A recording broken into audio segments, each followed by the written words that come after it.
Perigosos gigantes na Bíblia. Gigante número 1. Og, o rei de Bazã. Era um poderoso e infame rei amorreu que reinou em Astarote durante o tempo de Moisés. Ele lutou contra os israelitas em sua jornada de volta para a terra prometida. Deus concedeu aos israelitas a vitória sobre as forças do rei Og. E Moisés e os israelitas capturaram Bazã, uma terra fértil a leste do rio Jordão. Devido à assombrosa força de Og, a vitória dos israelitas foi significativa. Isso levou ao encontro dos israelitas com o rei Og de Bazã, após uma batalha com outro rei amorreu, Sion. Moisés havia pedido a Sion que permitisse que os israelitas passassem por sua terra, prometendo não tomar nenhum dos recursos dos amorreus ao longo do caminho. No entanto, Sion reuniu suas forças e atacou os israelitas. Deus ajudou Moisés e os israelitas a derrotarem os amorreus e conquistarem sua terra. Números 20, versículo 33 a 35, Bíblia Amplificada. Então, eles viraram e subiram pelo caminho de Bazã.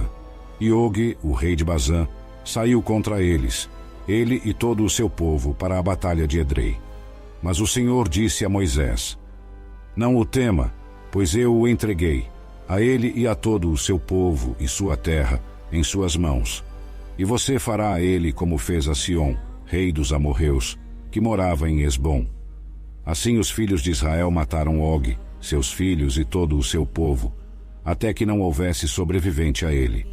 Eles tomaram posse de sua terra. Mais uma vez, vemos Og, rei de Bazã, saindo contra os israelitas. Esta foi outra batalha que Israel não iniciou, mas eles estavam mais do que preparados para o desafio, com a ajuda de seu Deus. Eles conquistaram uma vitória gloriosa. Não tema, disse Deus, pois eu o entreguei em suas mãos. Essa encorajadora mensagem foi essencial, pois Og de Bazã era conhecido por seu tamanho e força impressionantes. Og era mais um rei amorreu que não representava uma ameaça para Israel, porque o Senhor já o havia entregado a ele e a seu domínio, a Israel. O desfecho da luta de Og já estava determinado, antes mesmo de ele vestir sua armadura. A batalha entre as forças de Og e as de Moisés é descrita no livro de Deuteronômio. De acordo com o texto, Og governava mais de 60 cidades fortificadas, todas elas conquistadas pelos israelitas.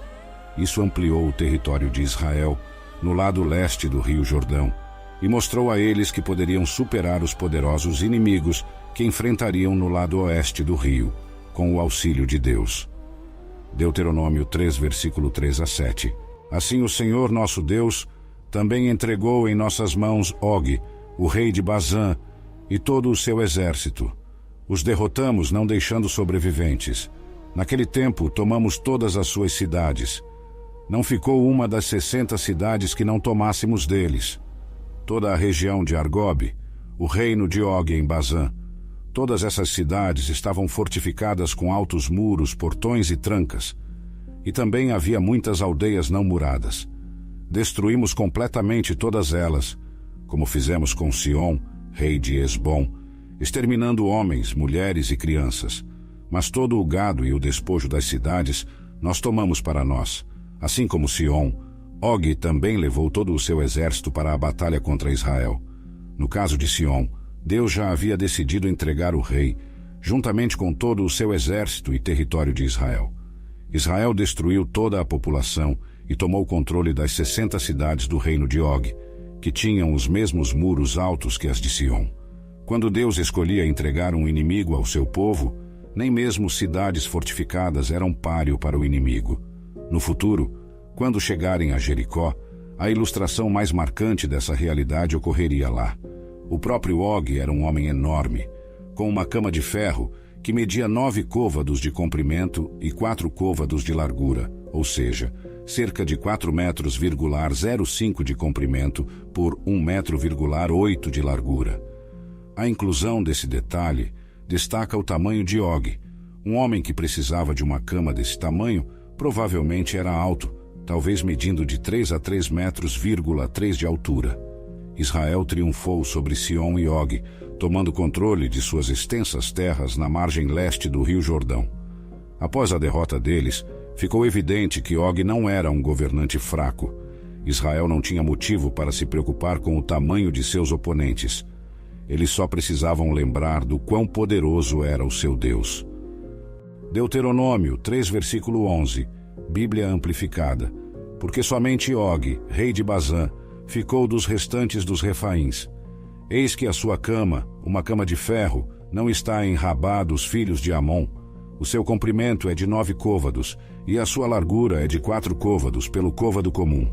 Usando o côvado comum da medida de um homem, que ia do antebraço até o final do dedo do meio, a colossal cama de Og tornou-se famosa e, sem dúvida, havia sido preservada como lembrança. A notícia da vitória se espalhou rapidamente, instilando medo nos corações daqueles em Canaã. Raabe, uma prostituta de Jericó, acreditou que o Senhor tinha poder até sobre aquela cidade fortemente fortificada, porque ela e outros tinham ouvido falar da vitória sobre Sion e Og. Josué 2, versículo 10, Bíblia amplificada. Porque ouvimos como o Senhor secou as águas do Mar Vermelho diante de vocês, quando vocês saíram do Egito, e o que fizeram aos 2 reis dos amorreus que estavam do outro lado do Jordão, a leste, a Sion e a Og, que vocês destruíram completamente. Josué 9, versículo 9 a 10, Bíblia amplificada. Eles disseram a ele: teus servos vieram de uma terra muito distante, por causa da fama do Senhor teu Deus, porque ouvimos as notícias sobre ele, e todas as coisas notáveis que ele fez no Egito, e tudo o que fez aos 2 reis dos amorreus, que estavam do outro lado do Jordão, a Sion, rei de Esbom, e a Og, rei de Bazã, que vivia em Astarote. Moisés usou a vitória para encorajar os israelitas, enquanto os deixava sob os cuidados de Josué e prestes a entrar em Canaã. Deuteronômio 33, versículo 4. Salmo 135, versículo 7 a 11. Ele faz subir vapores desde as extremidades da terra, faz relâmpagos para a chuva, tira os ventos dos seus tesouros. Ele feriu os primogênitos do Egito, tanto de homens como de animais, enviou sinais e maravilhas ao meio de ti, ó Egito, contra Faraó e todos os seus servos. Feriu muitas nações e matou reis poderosos, Sion, rei dos amorreus, e Og, rei de Bazã, e todos os reinos de Canaã. Matou reis famosos, pois a sua misericórdia e amor permanecem para sempre. Sion, rei dos amorreus, pois a sua misericórdia e amor permanecem para sempre. E Og, rei de Bazã, pois a sua misericórdia e amor permanecem para sempre. De acordo com Deuteronômio 3, versículo 11, Og era descendente dos Refaíns, indicando que era um homem de grande estatura ou um gigante. Josué 12, versículo 4, Bíblia amplificada. E o território de Og, rei de Bazã, um dos remanescentes dos Refaíns, que vivia em Astarote e em Edrei, era referido como o último dos Refaíns, conforme Deuteronômio 3, versículo 11 e mais tarde, nos livros de Números e Josué. Refaíns é uma palavra hebraica para gigantes. Os Refaíns, ou Refame, eram um povo que viviam em Canaã e em outros lugares durante o tempo de Moisés e Josué. O termo Refãs é descritivo, não étnico, e significa terríveis. Os Refaíns eram gigantes experientes em batalhas. Quando os israelitas tentaram entrar na terra prometida pela primeira vez, os espiões relataram que ela era habitada por gigantes conhecidos como Nefilins e filhos de Anak. As repetidas referências aos Refãs nesses primeiros 3 capítulos demonstram que Israel, confiando em Deus, era mais do que capaz de derrotar essa temível raça guerreira. Também demonstra que o medo deles era infundado. Em Números 13, quando se recusaram a entrar na terra prometida, suas desculpas se mostraram frágeis à luz das vitórias da próxima geração. Nada é difícil demais para Deus. Nada é impossível para Ele. Mateus 19, versículo 26. Gigante número 2. Golias. Golias era um gigante filisteu. Os filisteus eram inimigos dos israelitas, e eles se reuniram para a guerra naquela época. Não faz muito tempo que os filisteus foram totalmente derrotados, mas agora estão se reerguendo. Eles invadiram o território israelita e aparentemente tomaram posse de parte dele, acampando em uma área controlada por Judá. 1 Samuel 17, versículo 1 a 3. Os filisteus reuniram suas forças para a batalha e se reuniram em Socó, que pertence a Judá. Acamparam entre Socó e Azeca, em Éfes-Damim. Saul e os homens de Israel se reuniram e acamparam no vale de Elá e formaram linhas de batalha contra os filisteus. Estes estavam na encosta de um lado e Israel na encosta do outro, com o vale entre eles. O vale de Elá era mais parecido com um grande cânion do que com um pequeno vale. 1 Samuel 17, versículo 4, Bíblia amplificada. Então saiu do acampamento dos filisteus um campeão, cujo nome era Golias, de Gate, cuja altura era de 6 côvados e 1 palmo. Não entendemos exatamente o que essa informação significa de imediato, pois não medimos as coisas em côvados ou palmos, mas em pés e polegadas. Vamos traduzir isso para termos mais compreensíveis. Golias era um homem enorme, com cerca de 2 metros e 75 centímetros de altura, e se você adicionar o comprimento de seus braços, quando ele os levantava sobre a cabeça, você pode imaginar que criatura imponente ele devia ser. Mas não era apenas o tamanho dele. 1 Samuel 17, versículos 5 a 7, Bíblia amplificada. Ele tinha um capacete de bronze na cabeça e usava uma couraça de escamas, placas de metal sobrepostas, que pesava 5.000 ciclos de bronze. Ele tinha protetores de bronze nas canelas e uma lança de bronze entre os ombros. O eixo de sua lança era como a lançadeira do tecelão, e a ponta da lança pesava 600 ciclos de ferro. Um escudeiro o precedia. Ele estava vestido com o que chamaríamos de uma malha de armadura. Os filisteus se preparavam para a batalha vestindo um enorme manto por baixo, semelhante a uma lona, coberto por anéis de bronze sobrepostos. Essa malha protegia o usuário dos ombros até os joelhos contra as armas do inimigo. Essa armadura em particular pesava 5.000 ciclos de bronze, o que equivale a cerca de 80 a 90 quilos nos padrões modernos.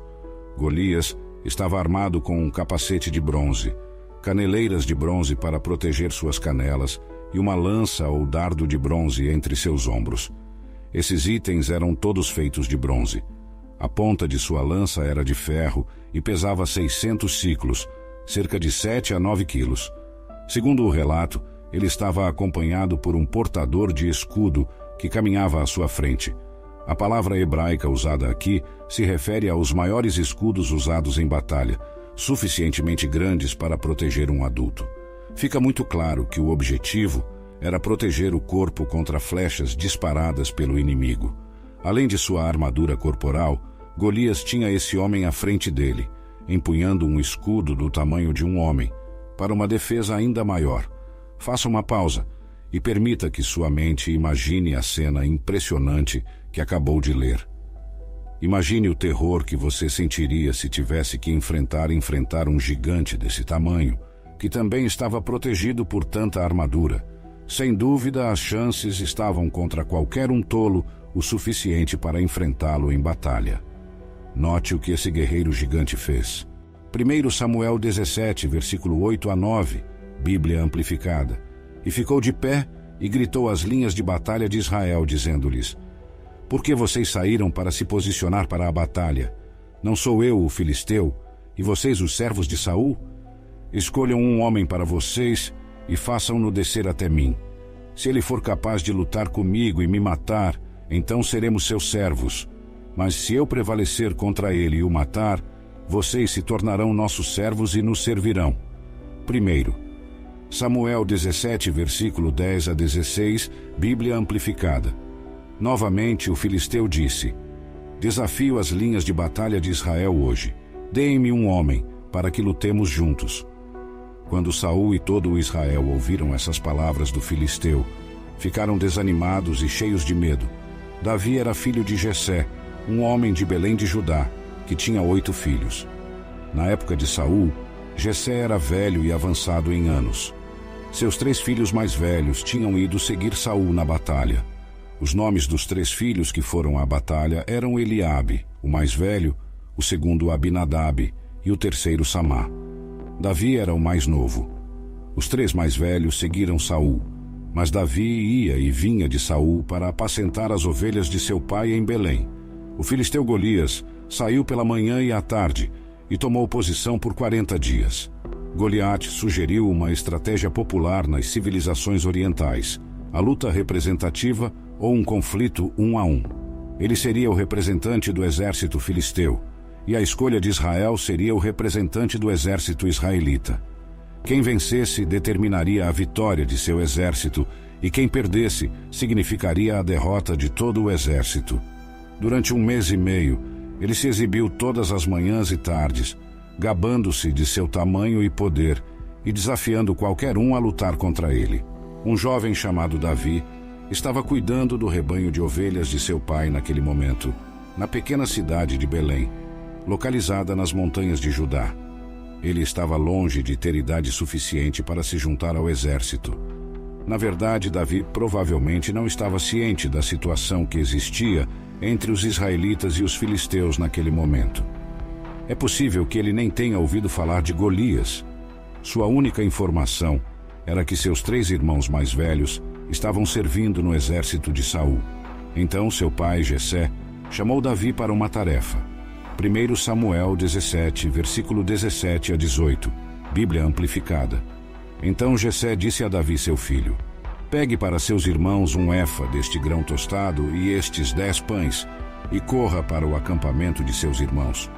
Leve também estes 10 pedaços de queijo ao comandante da unidade. Veja como estão seus irmãos e traga notícias deles. Davi não tinha intenção de lutar. Seu pai o tinha enviado para levar um pouco de alimento aos irmãos e mostrar que estava preocupado com eles. O sol nasceu como em qualquer outra manhã naquele dia, tanto para Davi quanto para Golias. Não houve aviso. Mas, na realidade, o 41° desafio matinal de Golias seria o último, e a vida heróica de Davi começaria. Davi se levantou cedo no dia seguinte e fez exatamente o que seu pai o aconselhou a fazer. Ele deixou seu rebanho de ovelhas com outro pastor, e ao se aproximar das proximidades do acampamento israelita, notou as tropas se preparando para a batalha e ouviu o grito de guerra. Ele só queria observar o que acontecia. Então, Davi apressou-se para a linha de frente da batalha e entrou para cumprimentar seus irmãos, deixando a bagagem aos cuidados do carregador de bagagem. Considere as circunstâncias. Enquanto estava ali com seus 3 irmãos, Davi ouve um grito alto vindo do outro lado do vale, e todos ao seu redor começam a correr para trás e se esconderem em suas tendas. E todos os homens de Israel, quando viram o homem, fugiram dele e ficaram muito assustados. 1 Samuel 17, versículo 24. Lembre-se de que Davi nunca testemunhou ou ouviu o desafio deste gigante Golias. Ele vê um homem gigante envolto em armadura, gritando ameaças e desafiando, e amaldiçoando o Deus de Israel. Enquanto ele olha através do campo de batalha, lembre-se agora, é o 41° dia em que os israelitas enfrentam Golias, mas é a primeira vez que isso acontece com Davi. 1 Samuel 17, versículo 26 a 27, Bíblia amplificada. Então Davi falou aos homens que estavam junto a ele: o que será feito para o homem que matar este filisteu e remover a desgraça de suas zombarias de Israel? Pois quem é este filisteu incircunciso para que ele zombe e desafie os exércitos do Deus vivo? Os homens lhe disseram o que seria feito para o homem que o matasse. Saul havia desenvolvido um plano para tentar fazer com que o gigante morresse. O problema era que ele era o único homem no acampamento de Israel capaz de enfrentar Golias. Ele estava muito acima de todos os outros em estatura e era o líder do povo. Saul elaborou uma estratégia que idealmente envolveria outra pessoa na luta. Ele prometeu ao homem que matasse Golias uma grande recompensa, além da mão de sua filha em casamento e isenção de pagar impostos sobre a casa de seu pai. Uma noiva, vasta riqueza e uma vida sem impostos não parecem tão ruins, não é mesmo? Mesmo assim, isso não foi suficiente para conseguir um voluntário. As pessoas ao redor de Davi informaram-no sobre a estratégia de incentivo, que incluía uma variedade de motivações externas, e ali estava Davi, vestido com suas roupas de pastor mais simples e armado com suas armas de pastor mais básicas, sua funda e cajado, pronto para lutar. E então acontece o ponto de virada. 1 Samuel 17, versículo 40 e 1 a 46, Bíblia amplificada. O filisteu veio em direção a Davi, e o seu escudeiro estava à sua frente. Quando o filisteu olhou para Davi e o viu, zombou dele, pois ele era apenas um jovem, ruivo e de boa aparência. E disse o filisteu a Davi: por acaso sou um cachorro para você vir até mim com paus? E o filisteu amaldiçoou Davi pelos seus deuses. Venha até mim, disse ele, e darei a sua carne às aves do céu e aos animais do campo. Davi, porém, respondeu ao filisteu: você vem contra mim com espada, lança e dardo, mas eu vou contra você em nome do Senhor dos Exércitos, o Deus dos exércitos de Israel, a quem você desafiou. Hoje mesmo o Senhor o entregará nas minhas mãos, e eu o matarei e cortarei a sua cabeça. Hoje mesmo darei os cadáveres do exército filisteu às aves do céu e aos animais selvagens, e toda a terra saberá que há Deus em Israel.